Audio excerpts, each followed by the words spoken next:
The month of August resulted in multiple coloring books getting touched. Some of it was related to the Wizard of Oz coloring challenge I started in the beginning of August. Some of these coloring pages came to life because I had a story behind it. So let's check out the completed pages in August.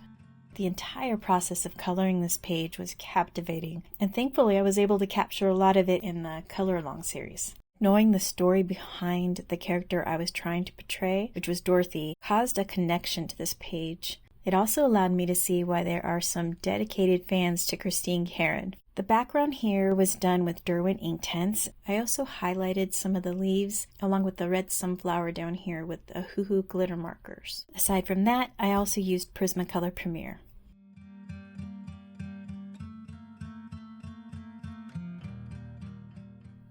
For this page, I really had so much fun with it. I used Prismacolor, tried to do the girls on the left to kind of resemble the girl on the right.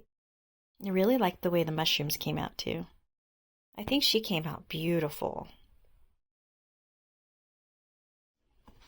Here's the other. I really enjoyed that salmon-like rustic peach color, and her wings were such a delight to color, just adding the different elements on there. I used Prismacolor. So I finally got around to coloring in the Witch's Cottage. Let's go ahead and look at the first page I did. This is the Wicked Witch of the West. I struggled on this page for a moment because she's got like this ghostly body. I honestly didn't know how to approach it for a while there, so I just kept coloring around in other areas, and then I decided based on what I was coloring, I just wanted to make her a body. I started with the blue shawl, and then at some point, I was trying to make a black dress underneath, and I really need to improve this area. This has to be my first green toned complexion, and it kind of makes me want to do other skin tones that are in a different type of color like this.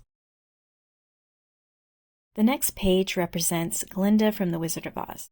I really loved coloring her wavy hair here. This illustration too, the way she looks at her potions, just looks incredible. I really like this page a lot. To match with the Wicked Witch of the West, I decided also to make her like a shawl over it. I wanted it to kind of bring out her hair, and so ended up making the shawl like that. And I did color both of these pages in this book with Prismacolor Premier and Artix pencils. So let's go ahead and move on to another. I like the way the bow looks. The moon was real fun to color, kind of adding that yellowish cream tone. Not a big fan of her outfit, but I made do with what I had. I used Artix color pencils. I'm not sure what I would have done differently. I do like the bow. I would have liked her hood to be a little bit more shiny. Still better than having a blank illustration that hasn't been colored in, so I think it's suitable. So let's go ahead and move on to another. I used Artix color pencils. I really enjoyed doing the little blue flowers. And trying to make it look like a window was also fun.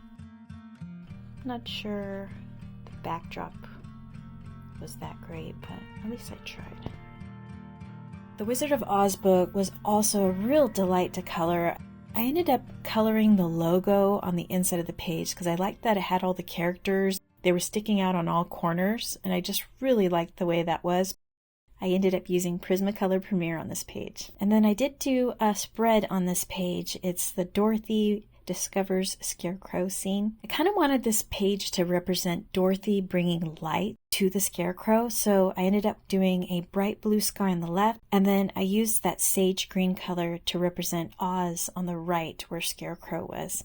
The corn here might look daunting, but I think I was so determined to try to make that light bounce off the corn. It was kind of therapeutic, and I think adding dark violets and dark blues and like indigo blues and golden tones and browns and peach, I think I probably used 10 colors here, and you probably can't really tell. Let me know in the comments if you do.